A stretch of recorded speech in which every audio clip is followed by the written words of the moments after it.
Well, after 8 episodes, the long-awaited crossover has finally come to an end, but was it all worth it? Let's find out. Don't change the channel, don't touch that dial. We got it all on UHF. Take out the speakers.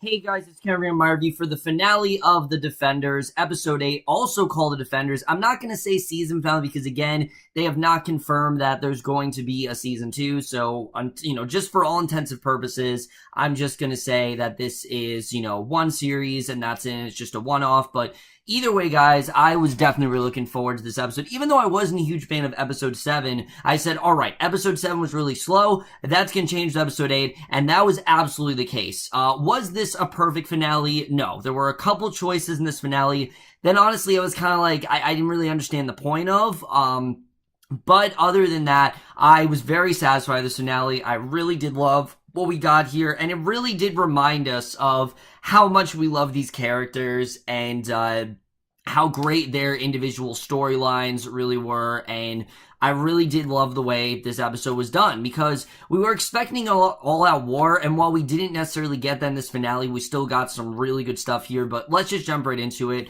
So we start off right where the last one left off. We see Luke, he tells Daredevil that he doesn't really want any part of destroying Midland. That's not who Luke is. He doesn't just want to destroy things, and Colleen and Daredevil both warn that the Hand will just keep coming after them, and as long as this building's there, so is the Hand. And Luke still refuses, but Claire points out that the Hand keeps coming back and kill, and every time they think that they've, extinguished the Hand, they always find a way to come back. So Jessica agrees with the others and says she just wants to get over, because remember, Jessica wanted no part of this, she just wanted to solve a case, and Luke insists that no one but the Fingers get hurt, and the others agree. So he reluctantly agrees to it, and we then see Elektra. She looks at the dragon skeleton, and Gao and her men then come in. Gao explains that the dragons once roamed her home, and now the fossils are all that remain, and the one they're looking at is the last one on Earth. And Elektra tells them to secure the entrance because Danny is at large, but Gao tells her that he no longer really matters to them, because obviously he's not going to help them, and they should just remove the substance entirely. So Bakudo and Murakami are securing their escape, and Elektra tells her that they decide when they've won, and Gao notes that the one they remove the substance, the city will crumble. They leave, and Danny then watches from the shadows. So Daredevil and Colleen then go over Raymond's plans, and Luke prepares a timer, and once the explosives are set off, there's no way to stop them. I mean, they have to, if they set this bomb off, then they're not going to be able to stop, and Colleen insists on going with the heroes, but Claire says that they can actually handle themselves, and she actually does need Colleen's help. So Luke promises to bring Danny back, and they leave as the police pull up outside, and Stryber and his men determine that Midland is on lockdown. And Misty takes a call from the station telling her the C4 from the evidence locker is missing.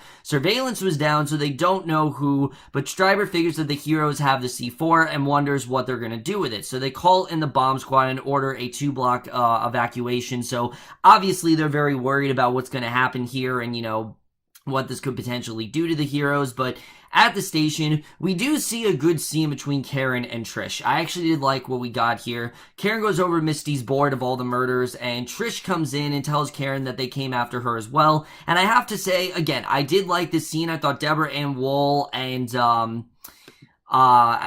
Rachel Taylor, they actually did have really good chemistry, but it did feel kind of forced. It felt like, we didn't really give you much of these characters throughout the season, so here's what we get to make up for it, and did it really do anything? No. I mean, it was one scene we got between these two, and I feel like this was a missed opportunity. You could have developed this relationship throughout the season, and I think it would have just been a lot better, but basically, Karen points out the crime scene where she watched a man die. The power comes back up, and Trish explains that her superiors covered up her broadcast about the tremors, and she figures that the Hand is definitely involved. So she asks what Matt's deal is, and Karen tells her it's complicated, but Matt is a good friend, and Trish says that Jessica's a good friend as well, and Foggy and Malcolm come in, says that all units have been called to Midland and Hell's Kitchen, and Trish points out it's the epicenter of everything. And again, I thought this was a good scene between these two. It brought these two together, but I just felt like they really did miss an opportunity to flesh this relationship out just a little bit more than they could have, and it just felt like they were trying to make up for the lack of character progression that they've really had throughout the season.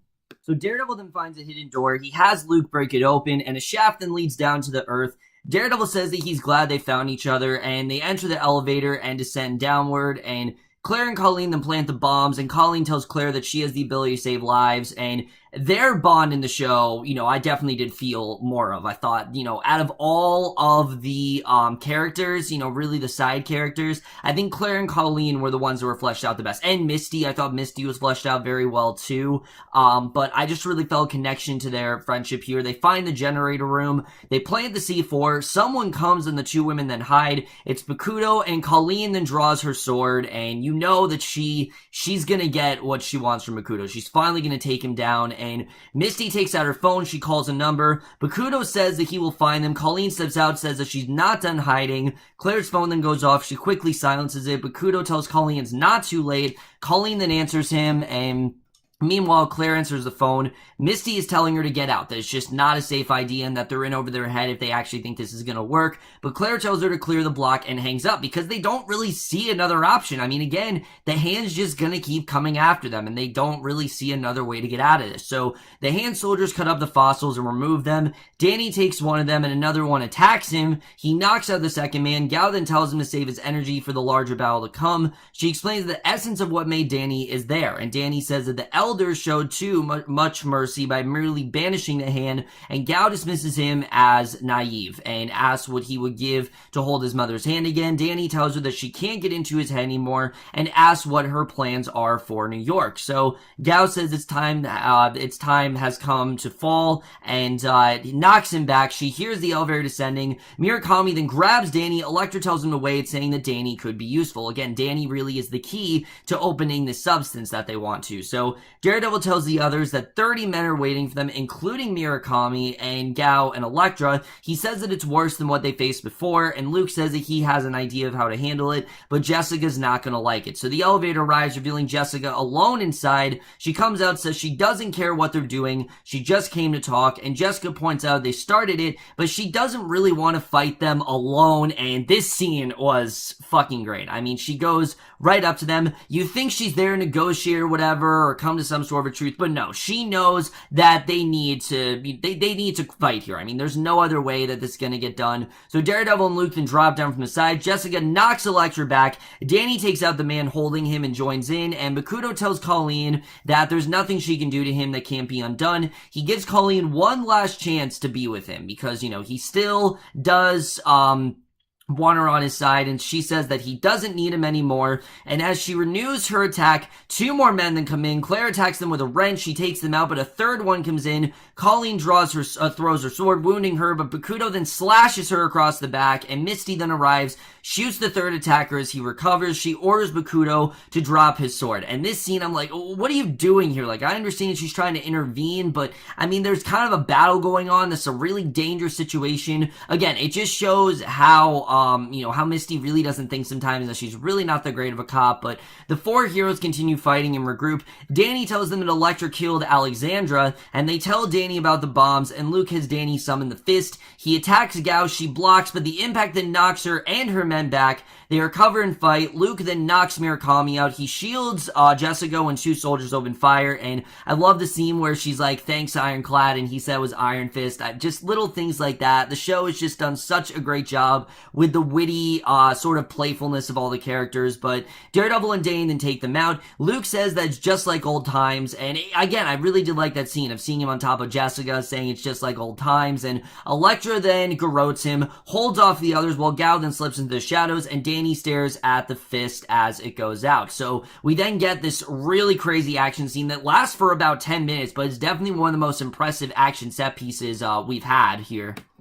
So Misty then shoots Bakudo, but he keeps coming, knocks her out. The wounded Colleen attacks him while Claire grabs a gun and moves off into the shadows. And as they fight, Bakudo then says that he gave her something to belong to because the same desire was once in him. So he knocks Colleen back, puts her swords to Claire's throat. When she tries to have Misty grabs him, and Bakudo cuts her right arm off. So yeah, Misty's right arm is now gone. And I understand that she was trying to fight them, but I mean, there was no way Misty was getting out of this completely unharmed. I knew something was going to happen to her, and yeah, so her arm's gone, and right after that, that's when Colleen's like, you know what, it's done. She then finally has the strength to kill Bakudo. She cuts off his head, and that was such a satisfying moment, because as we know, Iron Fist, she was she had an opportunity to kill him, but she just couldn't do it. And now we're at the point where, she's seen all the Bakudo's done. She's seen how powerful he's grown. She's seen how merciless he really is. And she really is in a place where, yeah, she's ready to kill him. And I loved that scene. It just felt like such a satisfying moment for Colleen. And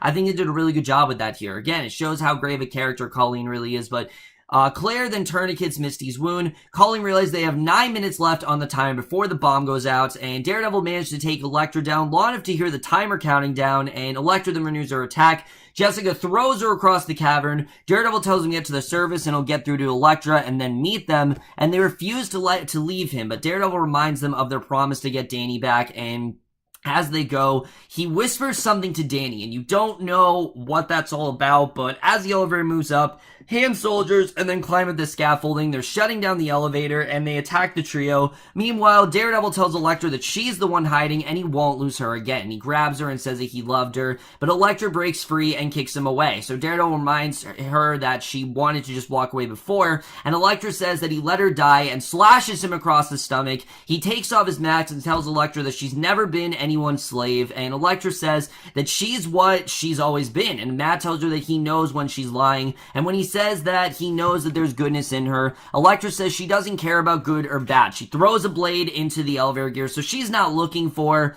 any sort of mercy right now. She knows what she's trying to do. So Danny realizes the elevator is about to drop. Jessica climbs the top while Murakami then jumps in. Luke then attacks him. Luke finally throws him down the shaft. Jessica leaps up. She grabs the elevator cable just as it breaks. She holds it up until Luke and Danny get clear and then lets it go. And with 4 minutes left, Matt renews his attack. He asks her why she hasn't killed him yet, and Elektra says that the game is fun. Matt tells her she still feels and figures that she doesn't want to be alone in the dark. So Elektra tells him she isn't afraid of death because Matt will be at her side where he belongs. And Danny, Luke, and Cage then reach the surface and find Colleen and Claire taking Misty out, and before they can go after Matt, the police then break in, guns aimed at the group, and Claire warns that there are bombs in the building, but the officers don't believe that they're actually there, so Luke tells them that he can't let that happen. Foggy, Karen, and Trish are listening as the police actually order an evacuation of Midland. I guess she was able to convince them, but Elektra then gets a chokehold on Matt, says that they're together and they can have it forever. He breaks free and punches her, and Gao finds Murakami. He's lying at the bottom of the shaft. He asks her what is happening, and Gao says that it's the end. And at this moment, you're like, alright, she's pretty much defeated, which, Gao's been a character who, whenever it seems like she's defeated, she always does kind of find a way to get out of it, but in this situation, yeah, it is kind of the end for them. Everyone gets clear out of the building, the bombs go off, Midland just collapses, and that shot with Midland just basically just falling down and collapsing completely, that was incredible. I love that shot. I love the way that was done. And Matt and Elektra collapse. They're exhausted. Matt then holds her, and Elektra apologizes for all the pain. He tells her that that's what life feels like, and they kind of fall back in love again. They kiss as the cavern comes down around them, and Matt is supposedly dead. Yeah, we get to this episode and you think, holy shit, Matt's actually dead, which we'll jump to that in a little bit, but I was very surprised by how early this really was. The first 25 minutes in the episode, and the fight's already over. It really gives us a lot more character development for the second half. So Danny then realizes that Matt actually didn't intend to get out alive. He tells the others that Matt whispered him to protect his city and basically take his place. And they go back to the station and embrace their friends, and Karen and Foggy realize that Matt isn't coming back. And again, this is a good moment. It's very emotional, but you know that Matt's not dead because they already announced the Daredevil Season 3. So you know that Matt is going to come back some way. So the next day, Trish goes on the radio, but I will admit, the way that scene was constructed, with Karen and Foggy, the way that was done with everyone coming out and, them embracing all their friends, and Karen and Foggy realizing that, waiting for Matt to come through, but they realize that he isn't there, was a really well done scene. I actually really liked it. It might be my favorite scene that Karen and Foggy have had in this entire season. I mean, it was really great stuff there. But the next day, Trish goes on the radio. She repeats the mayor's office's claims that the tremors were caused by unpermitted permanent construction around Midland, and Jessica comes in, and again, she's trying to do what she can to cover the fact this actually was the hand. So she tells Trish that it's over, and she doesn't want anyone to know what she did. She just wants to move on, and Trish points out all the lies that she said, and Jessica reminds her of the one that they did lose, of course, that being Murdoch. And Foggy then tells Luke and Claire that the NYPD didn't file any reports, so the city can't file charges, and his law firm has actually made Claire disappear. And Luke offers his condolences on Matt's death, and Claire then walks Foggy out, tells him that he made the right call, helping Matt get to Midland, and she tells Foggy that there was no taking Matt down. You know, there was just no way they were going to do that. They were not going to talk Matt down. He loved the city more than he loved himself, and Claire then hugs Foggy and tells him to keep fighting the good fight for Matt. So Missy then wakes up in a hospital bed with Colleen at her bedside, and I really like this because these two haven't had a ton of interaction, but I think it was really the least that Colleen could do for her. I mean, Colleen, you know, Misty got in her way so Colleen wouldn't be killed, and Colleen apologized. Misty assures her that it really isn't her fault, and she tells Colleen that it's the job, and I like that she said that. She said, look, this is not your fault. It's the job that's the problem. You know, that's really what it is. The fact that she's a police officer is just kind of what she had to do, but in her heart, she didn't want to have to do that. That's just kind of, you know, protocol. And Colleen explains that Danny owns the hospital, and maybe they can help get Misty up and running, which Misty Knight is actually going to be a main presence in Iron Fist Season 2. So I think we're definitely going to see a lot more of her there, and I'm looking forward to seeing how that really does develop. But we then get this fantastic scene between Jessica and Luke, who, yeah, I will admit, we didn't get a lot of interaction between them, but I think we got enough. This scene really does make up for that. If you guys were upset about the lack of interaction, we had this really great scene where she's at a bar drinking, you know, just like usual, but Luke actually comes in this time. He sits down, says he came to see how she was holding up, and he tells her that they could have handled things differently after they first got together, but they found each other, and he says that they have to move forward from what Jessica did to him, and I like that he, you know, again, he's in a place where he's able to move on from it. You know, he knows, you know, he's not gonna look at,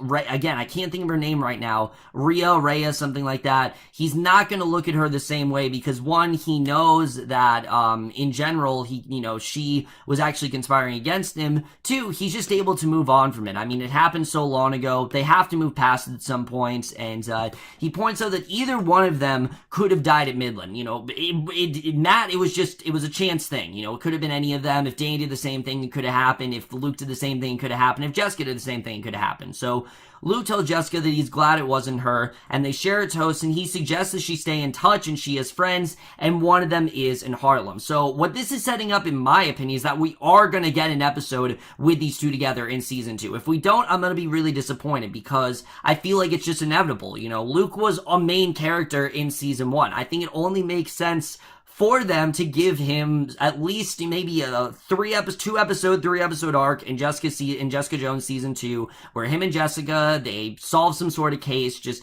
do something with that, because I think they definitely should consider doing that. I think it absolutely is something that is going to benefit both shows. But I really did love the scene. I love seeing the progression of these two characters and really how much that they really have affected each other's lives, and I really did love the way this was handled as a whole. So Danny is then meditating at the dojo when Colleen comes in, and we essentially get the ending to Iron Fist Season 1 again, but just a lot better of an ending, because I don't think the ending was necessarily bad to Iron Fist Season 1. It just felt like a clusterfuck. Like, most of the entire season really did feel like a cluster. There was too much going on, and Danny as well was not really that well established of a character, and I feel like out of everyone, he really did have the most growth here. I thought they really did a good job here, and he says that Matt sacrificed himself to save the city, and the monks at Kunlun taught him to find clarity in tragedy, and that's kind of what he's doing. He's trying to find that silver lining, and Danny tells her that New York is starting to feel like home, and Colleen then kisses him. It's a really nice scene. I like that it really has brought these two closer together. I think we're going to see a much more positive side of Danny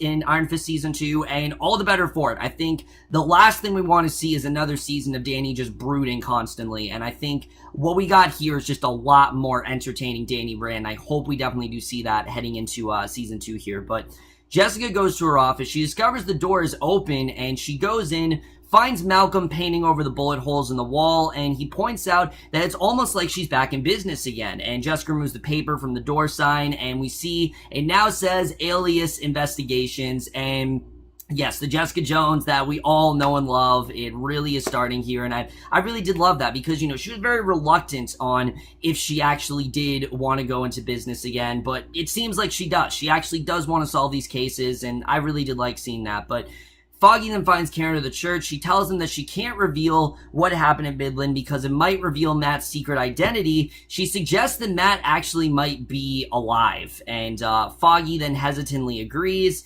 and they sit down together, and because they know that there's no way that Matt is actually dead. He has to be alive. I mean, they're hoping. So that night, Danny sits on a rooftop. He's watching, and we get to the very end of the episode. We see in a charity hospital, Matt wakes up. He's badly injured, and someone is asking for someone named Maggie, and that is the way that this show ends. But let's just get into it and where it's going to take us into really the rest of the shows. So overall, guys, was this the action-packed epic finale that we all thought was going to be? No, I mean, it partially was. We did get a really cool action scene, you know, Defenders versus the Hand, and then Colleen and Claire helping them out. I thought there was a really well-done action scene. I thought we got some really good stuff there. And there was actually a lot of really great closure in this finale. I mean, Colleen finally was able to kill Bakudo. She finally had that, you know, she finally got to a place where she was able to move on from her days at, you know, at the Hand. She's constantly been training with the Hand. That's all she kind of knew. But now that she's found Claire and she's kind of found solace in, New York, she's starting to, you know, kind of move on, and she's in a place where she really can abandon them, and I really did love that moment. Thought there was really great stuff there. There was great closure for, you know, Jessica and Luke, how these two have really gotten closer together, and I suspect that they're going to be friends. And again, I'm hoping we see at least one episode of Jessica and Luke Cage and Luke Cage on Jessica Jones. I mean, I really do hope they take advantage of that, because that's something that this miniseries I think is really going to do now. I think it really is going to expand this universe, and I'm really hoping that they take the opportunity to do that. As far as Misty goes, I really like this connection that her and Colleen have formed, and Misty, like I said, she's going to be a main character on Iron Fist Season 2, so I'm looking forward to seeing the interactions between these two, where they really end up taking them. I think that's just going to be, again, it's another relation we really did not form a ton yet. We really didn't see a ton of, but I think we definitely are going to see more heading into the rest of this. As far as Matt goes, I think we all pretty much knew that Matt was not dead, and I understand why they wanted to kill him off, because it kind of brought everyone closer together and made them realize, you know, how much they affected each other's lives. I totally understand that.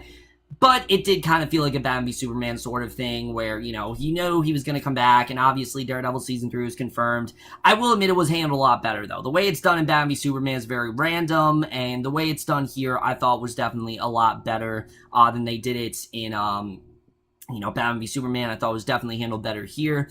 And then Jessica, Jessica, I think she's just gonna go back to doing her thing. She's gonna be a PI. She's now in Alias Investigations, and I think she's a lot more confident now. I think she's able to move on from a lot of the sins of her past. I think she's still gonna have, obviously, what Kilgrave did. I don't think that's ever gonna leave her, but I think she's gonna try to move on. I think that's gonna be a big part of Jessica Jones Season 2. Luke, I think he's gonna be more focused on, protecting his city, but he's also going to be more careful with the way he approaches things, and maybe he'll even call Iron Fist. I really do want to see a team up between those two, because they really did work great together. All in all, guys, I really did enjoy this finale. The only real question is Elektra. Is Elektra actually still going to be alive? I don't know. I think Elodie Young is fantastic as a character. Do I think that she got her due on the show? I mean, yeah, I do think that what we got with her was fantastic, and I think she still did a really great job. Would I want to see her again? Yeah, I really would. I'd love to see Elodie Young again. Maybe they can bring her back, but I don't know. She's already been brought back once. I think bring her back again is just a bit of a stretch, but we'll have to see the way that really does play out. Also, who is Maggie? I've heard multiple things about it. And if I'm not wrong, Maggie, I think, is actually Matt's mother. So I don't know if we're going to get into that in Daredevil Season 3, but that's something we have not explored yet. We've explored his father and everything that went down there, but we really did not explore much about his mother, and I think we're going to find out more about her in Season 3. We'll have to see the way that really does play out. Overall, guys, this really was a fantastic finale. Despite the fact of Matt dying, I did think that it was not too far-fetched, but it just felt a bit unnecessary at the end, because you knew that there was was no way that he actually was going to die. As much as I did love the whole thing with Misty, her intervening just seemed a little bit dumb. And in the end, the hand, I just didn't really care about them in this episode. I really didn't. They felt more like, Murakami and Madame Gao. They felt very secondary to what was actually going on, when in reality, they really were the real villains here. And I just didn't really feel much of a threat for those two characters, and I really didn't care much about them either. But overall, guys, I did think this was overall a very well done finale, and I am going to give the finale of The Defenders, Episode 8, also called The Defenders, an A-. But now, guys, we're going to talk about this season as a whole, because I really do want to talk about what worked and what didn't work. Because when all is said and done, guys, I definitely really did love the season. Now, I disappointed all? No, I am not disappointed. I am definitely very satisfied with what we did get here, and I think they definitely did a really great job. The show was a lot of fun. The best thing about it easily being the chemistry between these four actors. I thought they worked perfectly together. I thought they all had their nice little quips and their little, different personas, and I just thought they all worked so well. And again, I think this really opens up more opportunities for us to see a Jessica Jones Daredevil crossover, a Luke Cage Iron Fist crossover. I'd love to see those things happen. I'm not saying you have to do like a mini series. I'm not saying that. I'm not saying that you have to have an entire season with Jessica Jones on there. But if you want to do like 5 episodes of Jessica and Matt solving some case, or you want to do an episode with like Jessica and Luke solving some case, or even Luke Cage and Iron Fist solving something, or trying to figure out, what's going on in Harlem, or what's going on, at Rand Enterprise. Hopefully it doesn't have to do with that. I'm really hoping they scale back on that in Iron Fist Season 1. Then I would definitely do that. I think definitely, by all means, just go all out, and that's something I definitely am looking forward to seeing, is what they really do with these characters from here, because, let's face it, they definitely have changed a lot. They definitely did have a lot of arc here, and I think that these characters really did change each other's lives for the better, and I think we're definitely going to see that heading into Season 2. And I do think it's going to be like a Marvel, MCU situation, where we are, as time goes on, going to start to see more characters from, Luke Cage. Maybe they'll come on to Jessica Jones. Jessica Jones characters go over to Daredevil. I mean, there are so many possibilities, and I really do hope the show takes advantage of them. So like I said, easily the best thing about the show was the chemistry between the 4 actors. I think they work so well together, and that definitely is the thing that keeps me satisfied.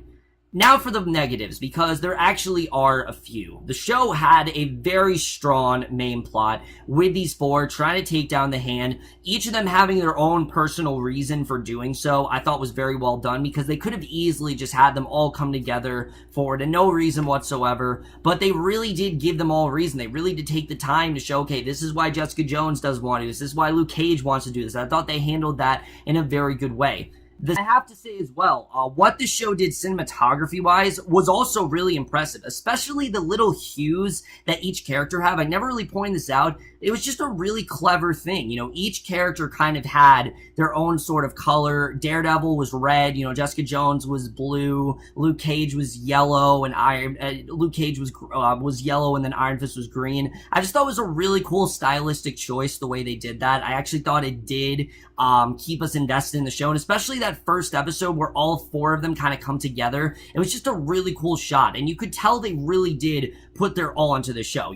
This is not half-assed or anything like that. In terms of villains, yeah, I do think it's a bit half-assed, but in terms of, cinematography, hell no. I mean, they really did put their, put as much as they could and put as much effort as they could into the cinematography, and that's something I definitely will credit them on here. And just little things like that really do elevate this series for me.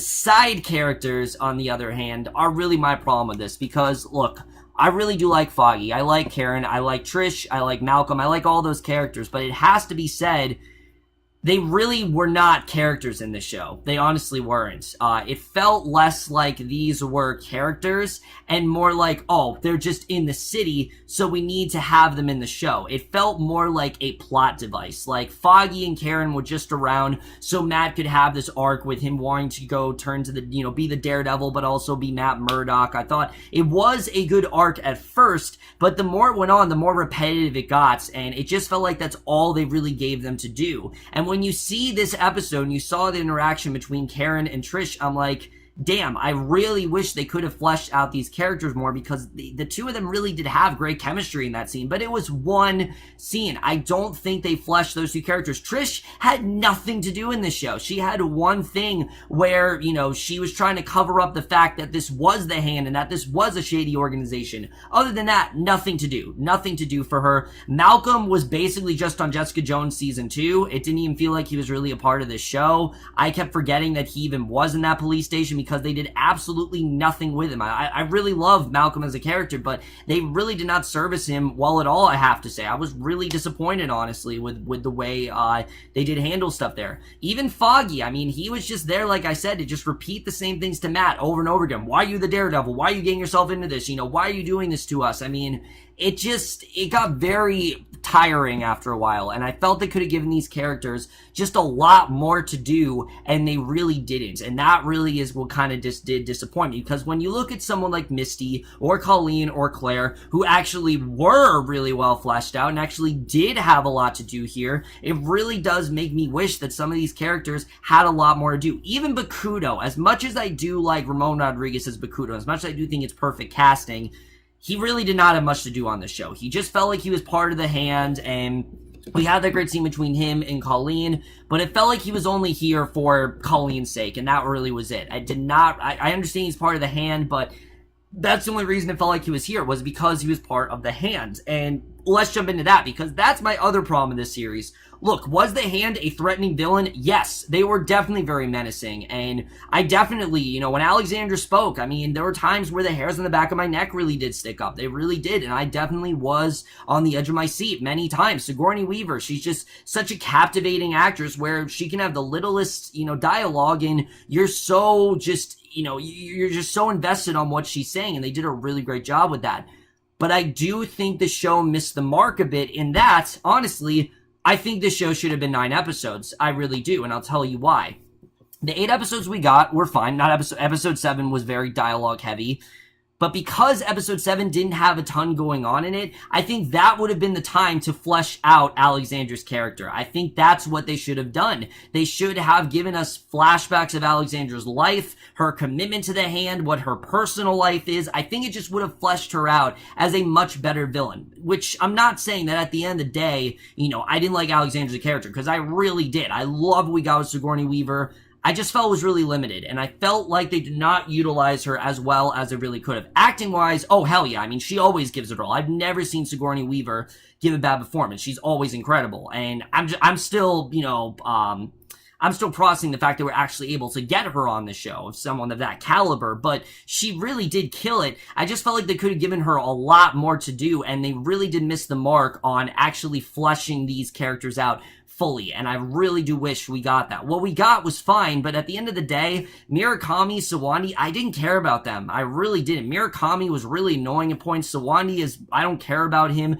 Bakudo, you know, he was an Iron Fist and he was fine, but I didn't really care about him here either. Madame Gao I cared about, because we've seen her for a lot, and we kind of know her backstory, but other than that, I just felt the show really did miss the mark on fleshing out these villains, and because, again, you look at something like Daredevil or Jessica Jones and even Luke Cage, and I felt connected to those villains. Not just connected, but I really did kind of feel bad for them. I mean, the Kingpin flashback episode, it's crushing stuff. You really do feel bad for him. In Luke Cage, when Mariah's getting abused and, Cottonmouth's being told that, no, you can't play the piano, you have to be a gangster, you have to do this, you're really feeling bad for him. He's really getting, he's really getting put down a lot, and you really do feel bad from that sense. I never really felt that way with these characters. Now, it's a huge improvement over Iron Fist, but that's only because this actually did have some focus, and especially on Iron Fist case, they really did flesh him out a lot better. But I just felt they could have done the same thing with the villains, and that, again, didn't really help a lot. The action scene-wise here was great. There wasn't really an action scene where like, oh, that was underwhelming, that wasn't great. It was the opposite of Iron Fist, where every action scene was fantastic. Even the final original one, though it was limited, was still great. The one episode 7 was great. There really was not an action scene that I did not love in the show. I thought all the action scenes were fantastic, and I love the way that they were executed. At the end of the day, I really did love the Defenders. I really did. I think it was honestly what I hoped it would be. It really was. I thought all 4 of these actors worked very well together. It's mainly just the side characters. I don't know why some of them were listed as main characters, especially Karen and Trish. I don't know why they were main characters here, because they really did not have much to do, and they didn't really feel like a vital part of the story at all. You could have cut him out, and I think this season would have played exactly the same way. Sure, you could have had that scene with Karen, you could have had that scene with Trish, but you could have cut him out of the police precinct, and I think the scene would just played out the exact same way.